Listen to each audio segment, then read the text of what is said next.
bonjour à tous, bienvenue au hashtag festival. On revient de l'interview de Sandoz, de Maxella et de Lalin pour recevoir du coup Altec, une représentante d'Altec. Alors du coup, est-ce que vous pouvez nous dire qu'est-ce qu'est Altec et qui vous êtes vous aussi quoi au final? Bonjour, moi je suis Camille Roll, donc je suis la directrice d'Altec. Altec, donc c'est une association qui existe dans l'Ain depuis 2002 et on est ce qu'on appelle un CCSTI, donc un centre de culture scientifique, technique et industrielle. Pour vulgariser plus simplement, on est une association de médiation scientifique dont l'objectif est de rendre les sciences accessibles à tout le monde. D'accord, donc du coup, mais ça propose quoi? Ça propose des activités, ça propose des conférences, ça propose des meet-up, des trucs comme ça? Ou c'est la mise à disposition de machines, nouvelles technologies type VR, imprimante 3D ou tout, c'est tout ça quoi? C'est un peu tout ça.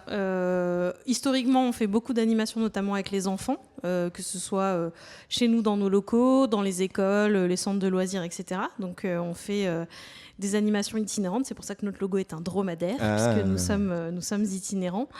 On fait aussi des conférences scientifiques, des visites d'entreprise, puisque l'objectif est aussi de montrer un petit peu l'aspect coulisses de toutes ces entreprises, parce que dans le département de l'Ain, en fait, on est un des départements les plus industrialisés de France, et il y a énormément d'entreprises qui proposent de la haute technologie, etc.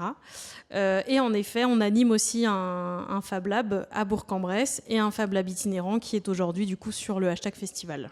D'accord, et donc du coup c'est vraiment que de la production imprimante 3D. Quand on parle de Fab Lab, c'est la petite industrialisation, l'automatisation de création type, je sais pas moi, des capsuleurs ou des trucs comme ça quoi. Ouais. Ouais.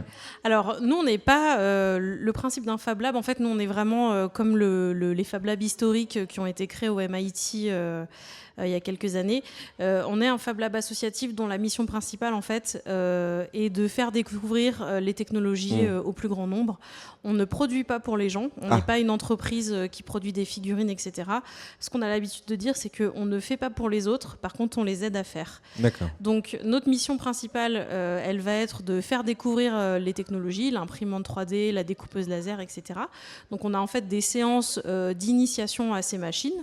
Les gens apprennent à les utiliser en toute sécurité, bien évidemment, les bases, etc. Et après, on est ouvert.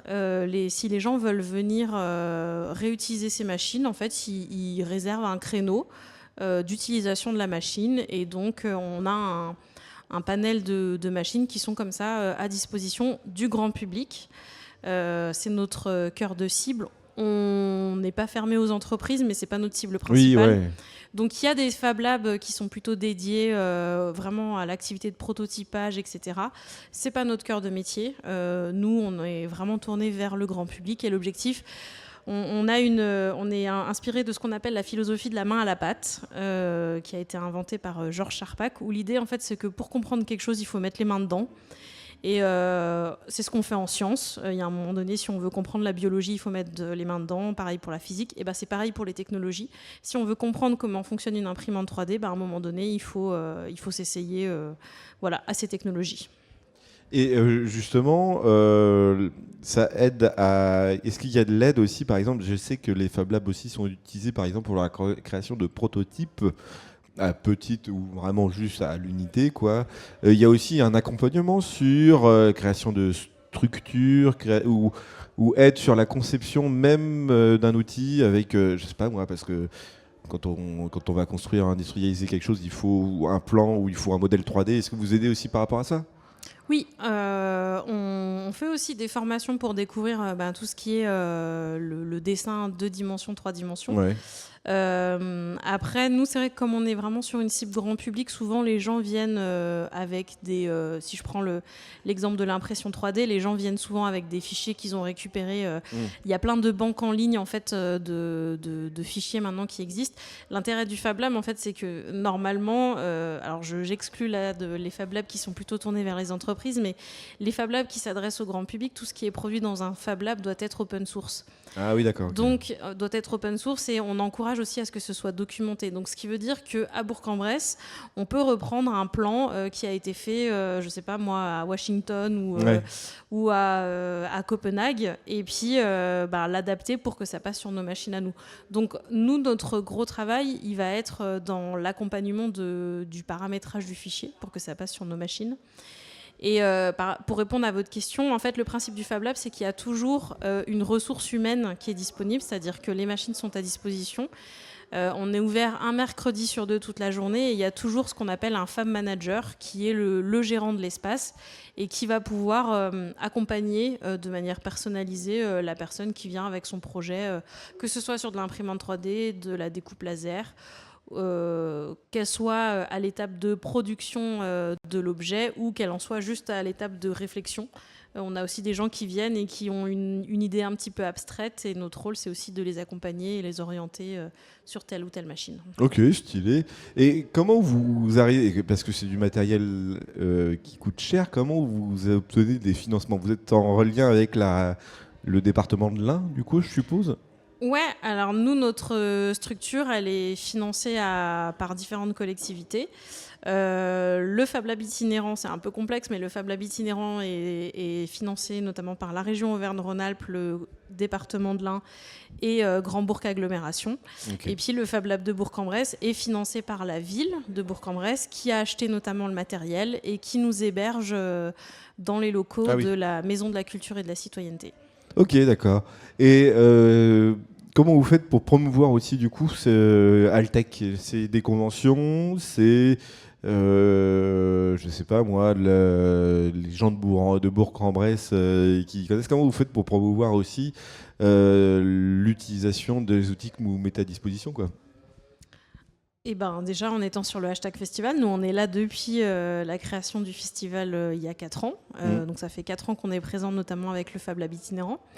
Après, c'est aussi dans les événements qu'on propose. On travaille avec des médiathèques, des centres de loisirs, je l'avais dit précédemment, mais on travaille aussi directement avec des structures qui nous font venir sur leur événement. Et puis, on a des journées portes ouvertes. Une fois par mois, on est ouvert au Fab Lab, donc c'est ouvert à tout le monde. Tout le monde peut venir et puis découvrir l'outil gratuitement, etc. Et on est bien d'accord que ça ne coûte rien d'utiliser les machines qui sont proposées dans les Fab Labs. Alors si. Ah si, quand même, ouais. si, ça coûte. Après, on est sur un prix qui forcément est bah oui, hyper compétitif. Ouais. Et voilà, c'est un prix associatif, on va dire. Mais alors, l'exception est faite depuis cette rentrée où pour les Burgiens, donc les habitants de Bourg-en-Bresse, l'accès au Fab Lab est gratuit. Mais après, oui, vous devez payer, quand vous faites un atelier, c'est entre 15 et 20 euros suivant l'atelier. Et puis après, vous louez en fait un temps d'utilisation machine où c'est payant aussi. Ça reste des tarifs qui sont très compétitifs. Oui, enfin, compétitif, c'est pas le mot, parce que le but n'est pas d'être en compétition avec d'autres, mais on est sur des tarifs très restreints. Pour vous donner un ordre d'idée, l'impression 3D, l'heure d'impression 3D, bobine comprise, elle est à 2 euros de l'heure. Ah oui, d'accord. Alors, c'est pas cher. Après, suivant la taille que vous voulez faire, vous pouvez des fois vous retrouver avec 12 heures d'impression, mais au pire, ça vous coûtera 24 euros. Après, on n'est pas là pour, je tiens quand même à le préciser, on n'est pas là pour rentrer en compétition justement avec des entreprises. Il y en a ici qui font de l'impression 3D à la demande, mais on n'est pas du tout dans la même démarche. C'est-à-dire qu'eux produisent à la demande. Nous, on propose aux gens de faire par eux-mêmes.